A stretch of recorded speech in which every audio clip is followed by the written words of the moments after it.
It's another Manly Monday, and this Manly Monday, we're going to continue helping you remasculate. I kind of like that term. I just made it up on on Friday, but I kind of like it because it is kind of a thing. And it sounds better than parenting the inner child, right? And that's what we're going to talk about this week. We talk a lot about the lack of father's impact on boys. There isn't nearly enough discussion about mother's impact on boys. And if a father's not around, you can supplement with other male role models. But mothers, it's very difficult to override that programming.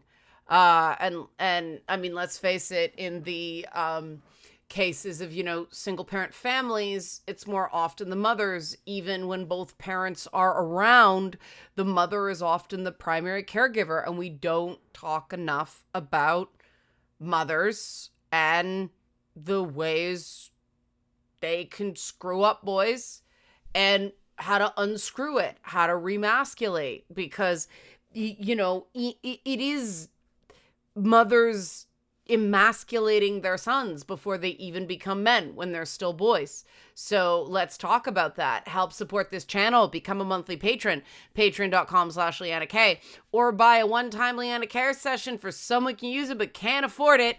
Coffee.com/LeannaK. Most of my client base is male, and a lot of the stuff for Manly Mondays comes from, with permission, client conversations. So the first thing that is a massive problem for boys that their mothers do that isn't good is coddling. Now, coddling is not validation. Validation is good. Validation is good. Coddling is not good. What's the difference? Validation is validating how somebody feels, but also giving them the opportunity to make mistakes, to fail, and learn to do it better. And, on a basic level, a lot of mothers fail their boys by continuing the intergenerational cycle of not teaching boys things like basic housework, things like basic cooking. I've made notes. Look, for people who criticize me on that, notes. Basic cooking, laundry, how to do laundry, basic cleaning, knowing how to do that. There are still a lot of women out there who think that a man will just pass from living at home, or maybe they'll never leave home, more on that in a bit, but, pass from mom to wife, so they don't need to learn this stuff. And that isn't good, because that suggests that men are primarily out there to make money, and the woman, remember I said that thing on Friday about the domestic space, the home space being female and the public space being more feminine, and the public space being masculine.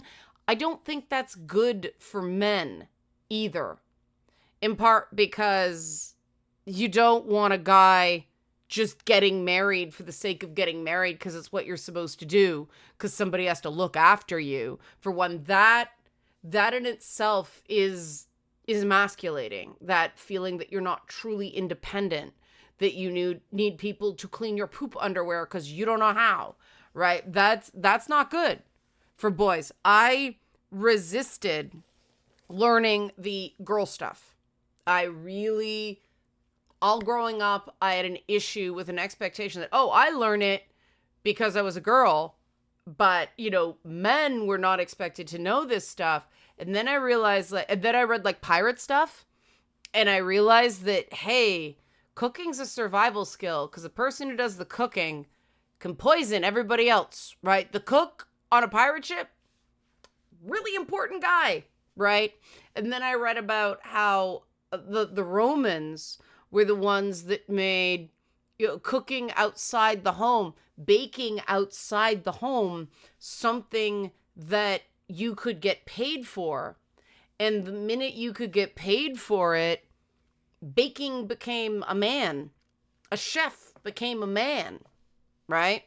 So it's not woman's work. It's survival work. It's really important that you learn the basics of how to take care of yourself. I don't even like the term adulting, but how to adult if you like it. But part of that is this idea of being needed. A lot of women who do take a lot of identity from being a mother. I said mother instead of like a mother, like a mom. I'm the mother. Do you have children? Are you a mother? Those types? Yeah. Being a mother doesn't make you an expert on motherhood. See all the women who screw up their kids. And is there a lot of pressure on mothers? Absolutely. But one of the worst things you can do as anybody who has anything to do with young people is try to be perfect, try to be some sort of ideal. An important skill you instill in the next generation is being able to screw up and own it. It's really important. If you have this messed up idea that you're somehow going to get some Gnostic wisdom because you squeezed out a kid, that's not how it works for anybody. So, we got some stuff. And this, again, is interest convergence, right? Women don't want the pressure of having to be perfect. Men don't want the pressure of having to be perfect. But this motherhood thing, like how many guys say, my mother's an angel. That is a red flag. No, your mother's not an angel. Your mother's your mother. And there's this thing where mothers coddle their boys through childhood and adolescence. And the boys know it. I've had people say to me, I wish I learned more of this basic stuff, like what grooming products to buy in some cases. These are people, adults, and their mothers are still shopping for them. And, when I was a kid, my mother took me shopping because like, you're going to have to know this someday. And the thing is, some, not all, but some of these women, deep down, their plan is for their son to never leave. Because they had a kid so that someone would love them forever and always and never leave them. And this is not just me voicing an opinion. One of my very first professional acting jobs was with a teen moms group. I played a teen mom when I was so far the opposite of that. Oh my God. I was like big nerd, like boys didn't know I existed, playing a teen mother. But it was a really interesting experience because I got to talk to people who were very different from me, right?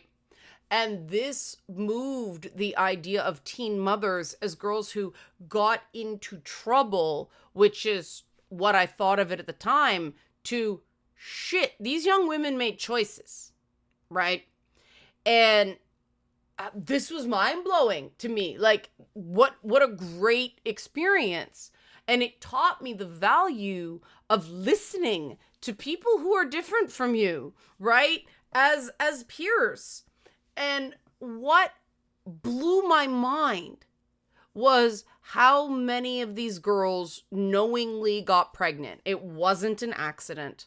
It was at least, well, I wouldn't mind it because they thought, oh, the baby will love me unconditionally, like nobody else has. It's a step. Of course, it doesn't work that way, right? That's not what parenting is. But that was the plan. And not only is that tragic, but it really explains that, not only treating your boys like an honorary spouse or a surrogate spouse, more on that in a bit, but mothers having a really hard time, uniquely hard time, letting their sons go I think there's a lot of mothers out there who secretly resent their kids, or not so secretly resent their kids, especially their daughters. But sons, like mothers and sons, there's a unique fuck it upness when it goes wrong because of that idea, oh, this is a man who will not leave. And those mothers who coddle boys when they're younger will drive off girlfriends, and then, they become the mom in Everybody Loves Raymond, creating this adversarial relationship with the girlfriend and or fiance and or spouse. And some of it's conscious, some of it's not, but they try to drive this woman away because no one's good enough for their son. And it causes real problems for the son. And it takes guys sometimes one failed marriage to realize what the hell's going on. So that's one way. The other sort of big bucket. So we've got coddling, which and possessiveness, which I believe is a form of abuse. If you're doing anything to make somebody dependent, it's a form of emotional abuse. But let's talk about actual abuse, because a lot of moms abuse their sons, and it isn't talked about. And this creates a fundamental problem for men relating to the opposite sex, because we don't talk enough about emotional abuse and the role of manipulation in emotional abuse. And there's this stereotype about women that even a lot of women internalize, that women are manipulative by default. And if a man is raised by a manipulative mother, he will believe that women are manipulative, because the same way, there's that whole thing about women marry their fathers. Oh Lord, I did not. I was determined to not do that. And sometimes you can be so determined to not do that anytime a guy reminds you of your dad, you're like, no. But I was fortunate enough to have a stepfather who was a good, not perfect, but good example. So I had that, as well as a shitty dad, a shitty bio dad. So I was lucky in that regard, even though I didn't know it when I was a teenager. I was pretty rotten to my stepdad, but teenager, right? I can own it now. But the abuse, the thing about coddling is that it's not nice. It's invalidating. This idea that boys can't meet their basic needs without their mothers, it's invalidating. Abuse is a completely different kind of invalidating. Both things, the sort of covert abuse through coddling and overt abuse through, put downs, name calling, violence, right? The stuff we normally see as abuse. Some mothers even violate their son's boundaries through non-consensual nudity. And this is a tricky one, because it's normalized in a lot of places. It was a lot more normal for kids under a certain age to just run around naked. It didn't matter if it was a boy or a girl. And then parents threatened to use those photos at your wedding. That's not great in retrospect. But when it's a girl as a kid running around naked, it's usually other women around, for better or for worse. When it's a boy running around, it's women.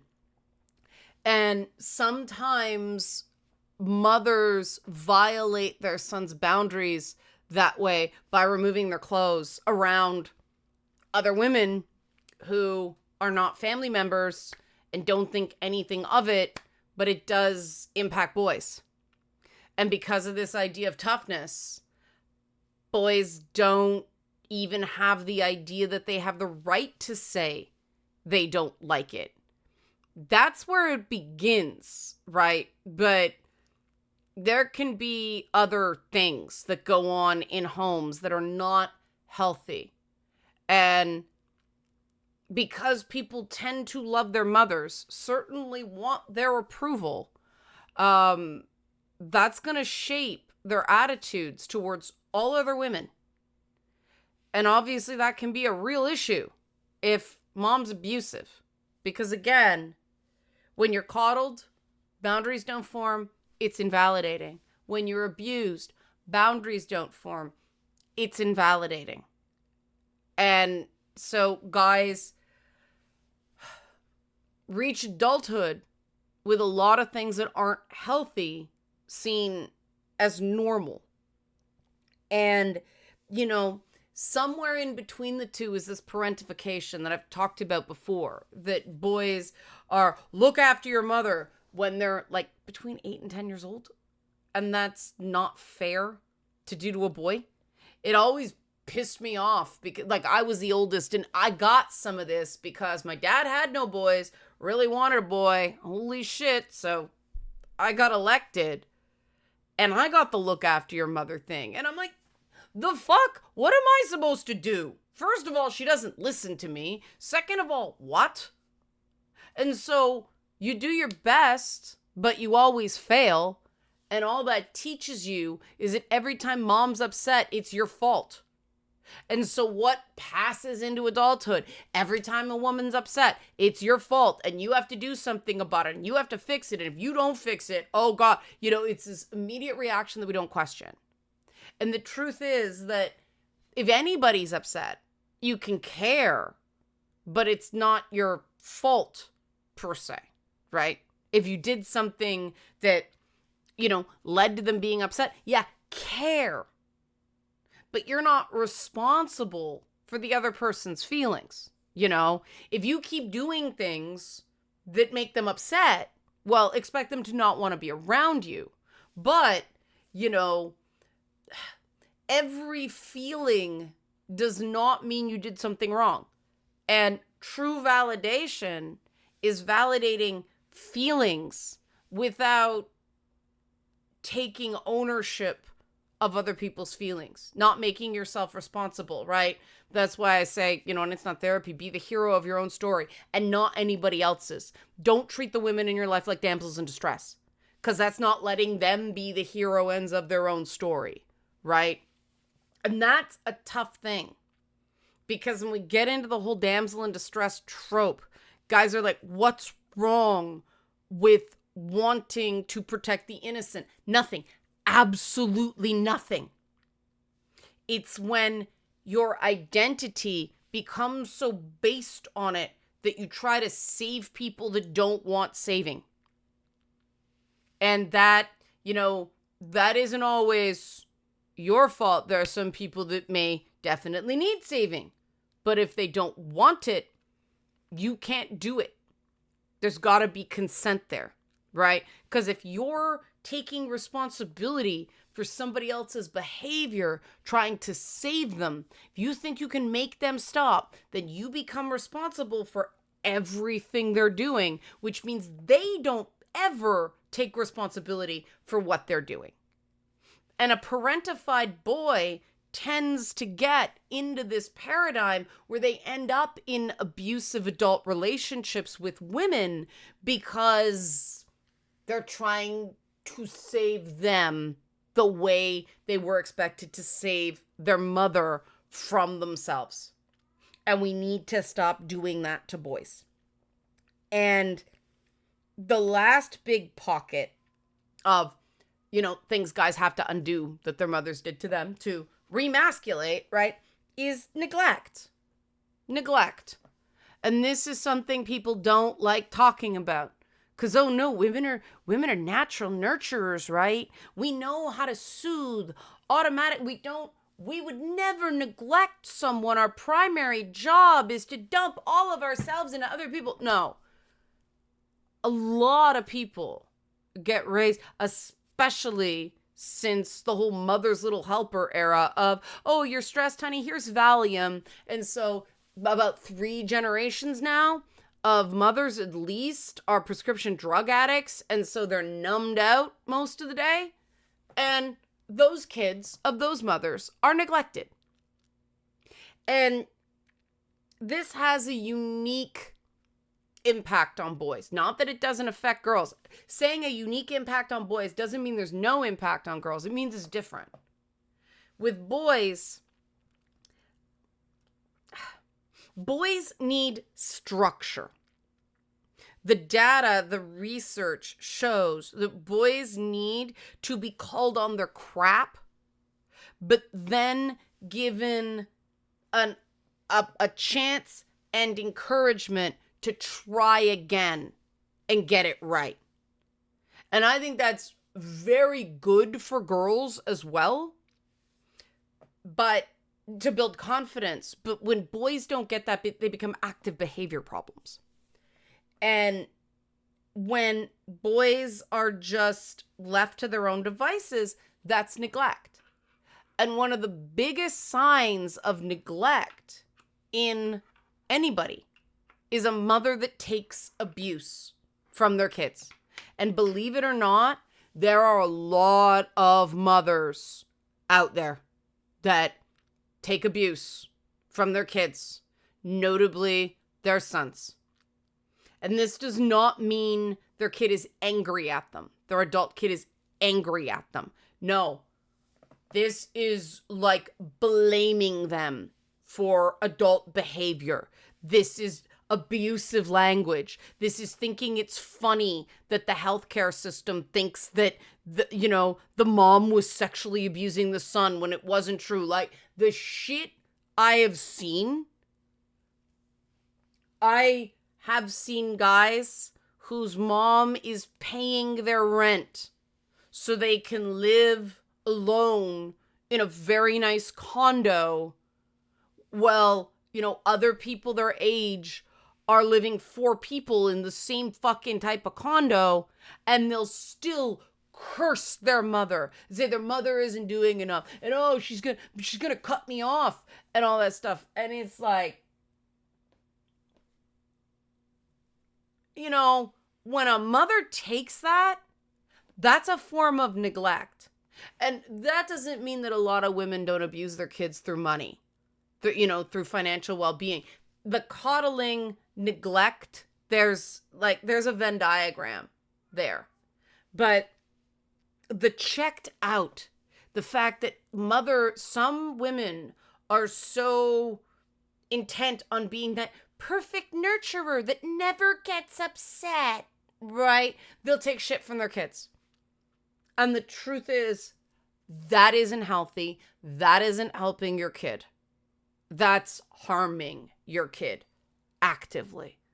Kids push back. They want structure, not screaming, not name calling, but there need to be consequences for bad behavior. Because again, boys do best when they're called on their fuck ups, but then their feelings are validated and they're encouraged to try again and do better. And a lot of neglectful parenting comes down to just assuming your kid's a reject inherently. And a lot of women do that because they think you're either a good person or a bad person. And so good people do good things and bad people do bad things. So if somebody's a bad kid, well, they're given up on, right? If somebody's troubled, then it's that, cycle of coddling, neglect, and abuse. And especially if dad's abusive, mom's usually so overwhelmed dealing with that abuse that the kids do get neglected. And that's an example of, it's not her fault, right? But you still have to deal with the neglect. And, I have friends who had to go through that with their sons, and it's really painful, but I really give them credit for owning the fact that because, their adult relationship was bad with the kid's dad or the kid's stepdad, or both, that the kid got short shrift. And it takes a lot of strength to own that and try to repair that. And, I give any woman who does that absolute credit. That is some grade A shit ownership, right? But a lot of people don't, because the idea of being a bad mother is so horrifying. It's such a violation of the feminine that they can never face it. And so it's just this cycle of, abuse, neglect, coddling, instead of treating your child son like a child who will someday be a man but is not yet, and treating your adolescent son like an adolescent who is not yet a man. Stop calling our sons men okay, I know, the bar mitzvah happens at like 12 or 13 and they go, today you are a man. But all that means is, you're now morally responsible in terms of between you and God. That's all that means. Ironically, the bat mitzvah for girls is optional. I have issues with that because it suggests that only men are fully morally culpable. And, right, how does somebody raise a morally responsible person in a tradition where women aren't responsible for what they do?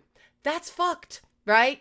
But that isn't just, it's glaring when you look at traditions like that. But that's, hi Midna. Midna owns her shit. Midna is very responsible. Midna has plans. But it's glaring because this is what I like about all the rules of Judaism, right? It's like you run up against, wait a minute, that's fucked.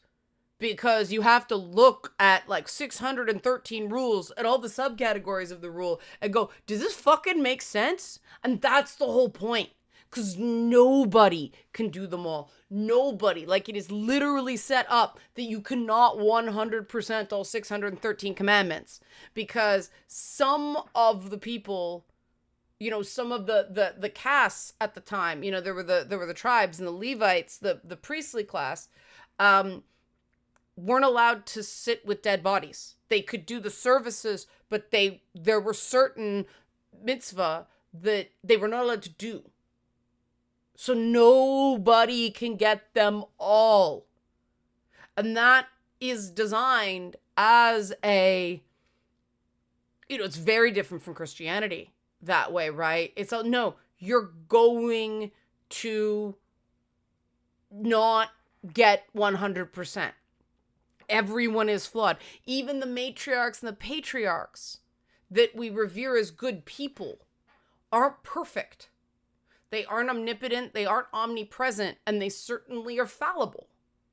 And seeing the fallibility of the great people, the 3 patriarchs and the 4 matriarchs that we talk about all the time, I find more instructive because it means like, hey, we're all going to make mistakes.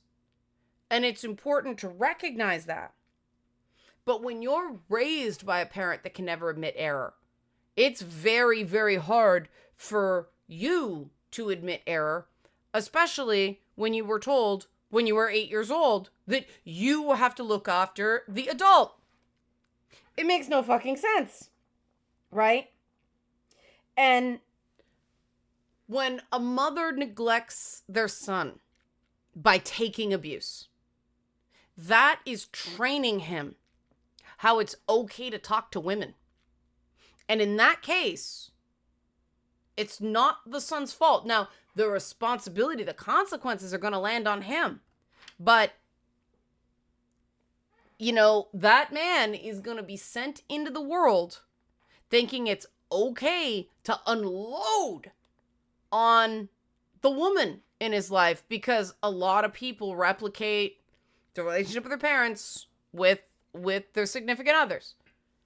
And then when any woman who won't take that shit goes, that is unacceptable, that guy is going to be completely confused.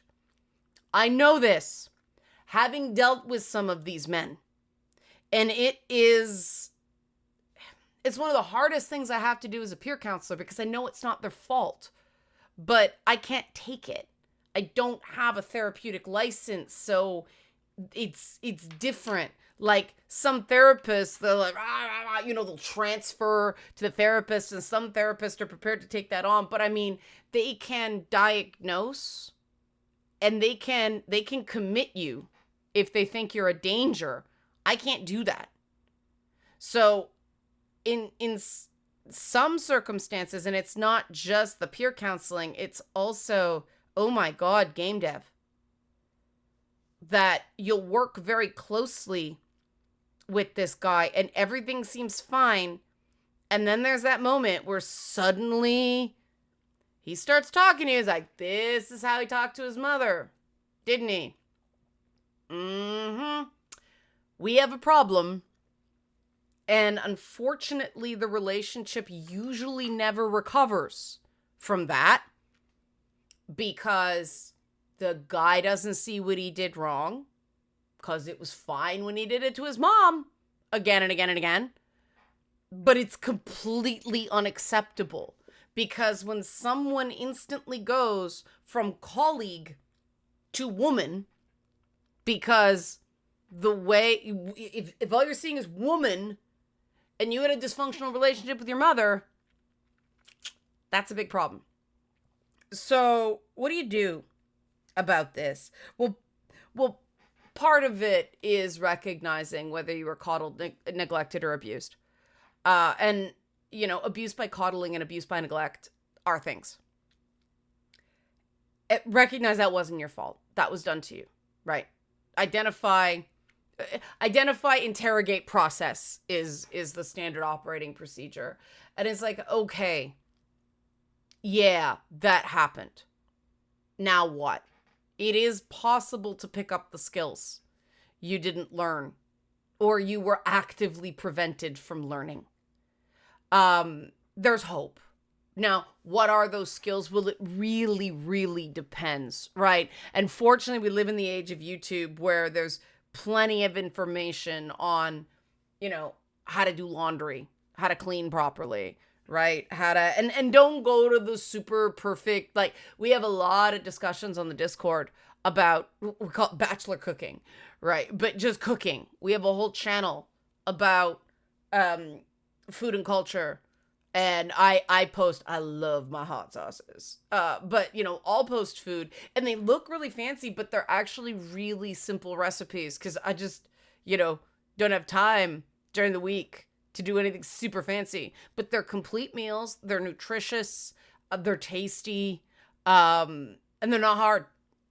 And, we're supporting each other that way. Out of all of them, the neglect is the hardest because neglect is what you didn't get, not what you did. It's much easier to look at active abuse and go, that was wrong and I didn't deserve it. But neglect was something that was missing. And that does take a lot of introspection and a lot of talking to people and a lot of really examining when you're feeling panic in situations, when you're feeling fear and you can recognize that there's no physical threat to you. But like, I really think a lot of this intense fear of cancellation that a lot of guys feel that really came up with the Me Too stuff. I would be very surprised if the majority of those guys weren't neglected by their mothers in some way, because that's a really deep fear of shunning. And if a woman punished her son with the silent treatment or denying care, that's going to leave a very real wound that something like cancel culture or something like what happened when Me Too got kind of out of control is going to trigger that childhood trauma. And it's hard to see it as trauma because nobody hit, nobody screamed, but stonewalling can have just as intense a psychological impact as somebody hitting you or someone yelling at you. You are being denied that safety and comfort that children need, and you don't know why because there's no communication. You're never told what you did. And I work with a lot of guys who their biggest fear is something's going to happen and they won't know what they did. Or it's happened and they have a hard time processing it. And it doesn't all come from their mother. Some of it comes from school. So if you have that fear, it doesn't mean it came from your mom. It could come from school. But like that's a topic for another video. But yeah, coddling, neglect can both be forms of abuse. And they're harder to spot because they're done by women who mean well. And this is not to dog on women. There are a lot of great moms out there. And you don't have to be a perfect mom to be a great mom. Remember I said one of the most important things you can do is own that you messed up to your kid and model owning your mistakes and apologizing and making them right. That is a life lesson, right? But a lot of women now are so overtaxed by balancing work and home. They're just doing everything for their kids instead of, what I had the benefit of is my mom worked, and she was a single mom for quite some years, but she had the patience to show us how to do cooking things. Now I cook very differently than my mother because I like seasoning, but still I know how to make pie crust. Right? I know how to make bread. I know how to blend in, cut in, fold in. I know what these things in recipes mean. I have a thing about like antique recipe books. Oh my God, I love them. But I learned how to read. I learned how to make substitutions. I learned the craft of cooking, laundry, cleaning, and I made it my own. Nobody waxes a floor anymore. I learned how to wax a floor. I use that machine. Oh my God, what a fucking waste of time. It didn't look that much better when you were done. Like, holy shit, it was vinyl tile. It didn't really need it, but it was a habit. I'm glad we don't do it anymore, right? But that was one of those things that they did as make work in the 50s for women to fill their day after coming back from, factory work during World War II. It was a mind fuck. And that intergenerational trauma has trickled on down. But you can cycle break and you can do it still loving your mother. If you recognize some of this, again, your mother wasn't necessarily a bad person. Maybe she was. But probably she wasn't. She just had flaws that she was desperately trying to cover up instead of own. Because, oh no, women are supposed to be perfect, especially when it comes to being a mother. No mistakes, no. And if we never admit a mistake, they didn't happen, right? But, women are fucked up in their own ways too. Again, women aren't perfect. That's benevolent sexism. Putting up on the pedestal, women are more moral than men. Women are angels. Women are this. Women are gentler. No, it's all fucking bullshit. That is benevolent sexism. That is not okay, right? And when you subscribe to those ideas, people, men and women alike, who subscribe to those ideas that women are, look, Mr. Bubbles, an angel, punish women more harshly for any perceived moral transgression, no matter how small. So let's all remasculate. Let's do better. And you can help people do that. Help support this channel. Become a monthly patron. Patreon.com/Leanna K. Or buy a one-time Leanna Care session for someone who can use it but can't afford it. Coffee.com/Leanna K. Or sign up for a Leanna Care session yourself if you want more one-on-one work with, okay, maybe some of this, what do I do about it? Sign up through the Leanna Cares form in the description box of this video. Otherwise, thanks for watching Manly Mondays. Look forward to your comments.